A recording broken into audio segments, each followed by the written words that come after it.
আসসালামু আলাইকুম। সবাই কেমন আছেন? আলহামদুলিল্লাহ আমরা ভালো আছি। আশা করি আল্লাহর অশেষ মেহেরবানিতে আপনারাও ভালো আছেন। তো এই তো চলে আসলাম নতুন একটা ভিডিওর সাথে। তো এই তো নাস্তা বানানো হয়ে গেছে।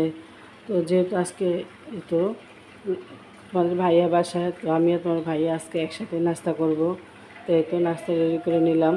তো আজকে গ্যাসও ছিল ভালোই। তো দেখি একটু বেলা করে ঘুম থেকে ওঠার পরেও গ্যাস ছিল, তাই সুন্দর করে নাস্তাটা রেডি করতে পারলাম। তো এই তো নাস্তাটা করতেছে আমি আর তোমাদের ভাইয়া। তো সবাই ঘুমাইতেছে। এই তো তোমাদের ভাইয়া সকালে আবার একটু দোকানে গেল, দোকান থেকে নিয়ে আসলো কিছু ফল, নিয়ে আসলো কলা, পেঁপে। তো এই তো এখন রান্না বসাবো। তো এখন কিন্তু অনেকক্ষণ পরেই আসলাম তোমাদের সামনে। তো এই তো এখন আলু সিদ্ধ বসাইছি। আজকে একটু তিহারির চিকেন দিয়ে তিহারি রান্না করব, কারণ প্রতিদিন তো একটু খাওয়া হয়। তো আজকে মেয়ে বলতেছে আম্মু একটু তিহারি পাক করো। তো ভাবলাম চিকেন বের করছি, তিহারি রান্না করি। তো এই তো তেহারি রান্না করব। আর আলু একটু কমই দিব, আলু বেশি দিলে আসলে খাওয়া হয় না। তো গনে গনে 4টা আলু দিছি। আর এখানে সব ধরনের মশলা নিয়ে নিচ্ছি। এখন মশলাটা ম্যারিনেট করে রেখে দিয়ে তারপর মাগরিবের নামাজ পড়ে তারপরে রান্না বসাবো। তো রান্নাটা কিন্তু এটা বিকেলবেলা, রাত্রে হয়ে গেছে। এখন 5:30 মতো বাজে, আজান দিবে এখন। তো মাংসটা ম্যারিনেট করে রেখে তারপরে মাগরিবের নামাজ পড়তে যাবো, পরে রান্নাটা বসাবো। তো এই তো মশলাটাকে আমি সুন্দর মতো মাখাই নিছি। তো এখানে অনেকটা পরিমাণ দিয়ে আমি কিন্তু ঘরেই টক দইটা বানাইছি। তো এই তো মশলা খুব আসলে ভালো করে মশলা মাখালে না কিন্তু সুন্দর একটা গ্রান বের হয়। কাজ আসলে এরকমই। তো তোমাদের ভাইয়া মাগরিবে নামাজ পড়ার পর নাস্তা নিয়ে আসছে। তো আমার ভাগ্নে আসছে বাসায়, তো নাস্তা আনছে। তো আনছে জিলাপি, পেঁপে, যে পেঁপে তো আগেই আনছে, পেঁপে কলা। তো এখানে আছে ভাপা পিঠা, কাটলাম পেঁপে। তো ভাপা পিঠা দেখে আসলে ভালোই লাগে, শীত না আসতে ভাপা পিঠা পাওয়া যেতেছে এখন। তো পিঠা আসলে ভালোই লাগে, কিন্তু ভাপা পিঠাটা আমার তেমন একটা পছন্দ না, আমার কাছে ভালো লাগে না। তো জিলাপিটা কিন্তু খাইতে কিন্তু অনেক ভালো লাগছে। তো জিলাপি এখন সচরাচর খাওয়া যায় না, জিলাপি এখন দোকানে সবসময় বানায় না।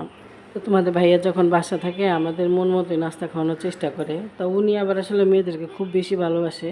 তো মেয়েরা বা নানাতকুরা যখন যেটা খাইতে চায় ওইটাই খাওয়ানোর চেষ্টা করে ওনার সাধ্য মতো।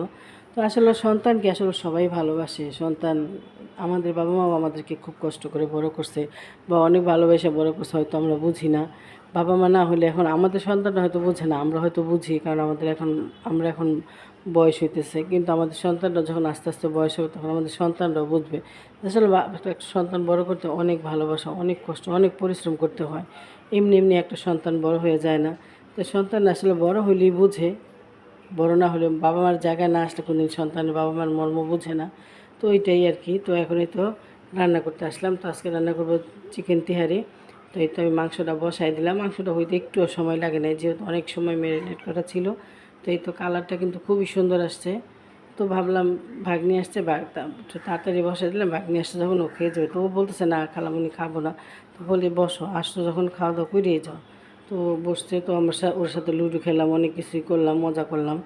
তো বাসায় আসলে একজন আসলে ভালোই লাগে। এখন আসলে ওইভাবে কেউ আসা যাওয়া করে না, সবাই দূরে দূরে থাকে। তো তো কাছে কিনারে শুধু ওরাই আসে, এই জন্য আসা হয়, ওরাই আসে। তো সবাই এখন আর আসে না কাছে, ভাই বোন যারা আছে সবাই দূরে থাকে।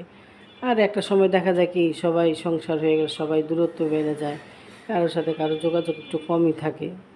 সব ফ্যামিলি এক হয় না। তো যাক আলহামদুলিল্লাহ, সবাই সবার জায়গায় ভালো থাক, আল্লাহ সবাইরও ভালো রাখো। তো আজকে বেশি কিছু করলাম না। তো ভিডিওটা অনেক বড় হয়ে যাবে, যেহেতু ভিডিও এমনিতেই দেখে না। তো ভিডিও শুধু অন্য কিছু আর কিছু করলাম না, শুধু ভিডিওটা একটু শেয়ার করলাম তোমাদের সাথে। তো প্লিজ তোমরা ভিডিওটা দেখো, লাইক কমেন্ট করো, আর ছোট্ট একটা লাইক দিয়ে ভিডিওটা দেখা শুরু করো। তো এই তো আমার তিহারিটা কিনতে গেছে, আর ওজন করা মটরশুঁটি ছিল সেটা দিয়ে দিলাম। তো দিয়ে পানি গরম পোলার বলক এসে পড়ছে। তো এখন ওই যে দিছি ওইটা কিন্তু বরফটা ছেড়ে দিছে। তো এই তো আর মটরশুঁটি আর নাই, এইটুকু ছিল শেষ। তো আমার পোলাওটা কিন্তু ওই পানিটা শুকিয়ে আসছে। তো এখন মাংসটা দিয়ে দিলাম, মাংসটা এখন নাড়াচাড়া দিয়ে দমে রেখে দিব। তো আসলে পোলাও চালটা কিন্তু খুবই ভালো ছিল, চালটাও ভালো ছিল, আর মাংসটার পরিমাণ সুন্দর হয়েছে, দুটোটাই এক সমান সমান হয়েছে। তো এই তো আসলে কি বাচ্চারা যেটা খাইতে পছন্দ করে ওইটা করে দিলেই ভালো। তো আমাদের ঘরে বেশিরভাগ তেহারি পছন্দ করে, আর আমার ছোটো মেয়েটা প্রচণ্ড খিচুড়ি পছন্দ করে। আমার আবার খিচুড়ি এত ভালো লাগে না, একবার খাইলে ভালো লাগে, কিন্তু ওর প্রতিদিন দিলে প্রতিদিনই ভালো লাগে। ওর খিচুড়ি আর এই তেহারি খুবই পছন্দ। তো ওর আব্বা আবার এগুলি আবার খাইতে চায় না, উনি আবার এই পোলাও খিচুড়ি এগুলি ওনার পছন্দ না। তো এই তো এখন রান্না শেষ, তো ভাগ্নে চলে যাবো দেখাতে, একটু 10টা বাজে তাড়াহুড়ো করে বাড়লাম। তো এই তো খাওয়া দাওয়া শেষ, এটা হলো পরের দিন। সকালবেলা যে প্লেটগুলি ধুয়ে রাখছিলাম সেটি শুকাই গেছে, তো এখন রেখে দেবো শোকেসে। তো এই তো আর এই দেখো ইয়ামিন এখানে কি করছে, ও তো এত দুষ্টামি করে আর এই খালি হইচই চিল্লাচিল্লি করে। আমি এখানে কাজ করতেছি আর এখানে সব খেলনা এনে ঢাইলা দিছে। তো ছোটো বাচ্চা থাকলে ঘরে যাওয়ায়, এই তো দেখো কি করতেছে, সে শুধু সারাদিন শয়তানি খেলনা নিয়ে। আর এই তো এখন জিনিসগুলো সব গোছাই নিলাম, কাছের জিনিস তো যেহেতু ছোটো বাচ্চা সরাই ফেললাম তাড়াতাড়ি, কারণ কোন সময় এটার উপরে পড়ে যায় তার নাই ঠিক। তো আগেই সরাই ফেললাম, এই জিনিসগুলি আমার সে অনেক অনেক পুরনো স্মৃতির কাছের জিনিস। তো এই তো আজকে ভিডিও এখানে শেষ করলাম, তোমরা সবাই ভালো থেকো, সুস্থ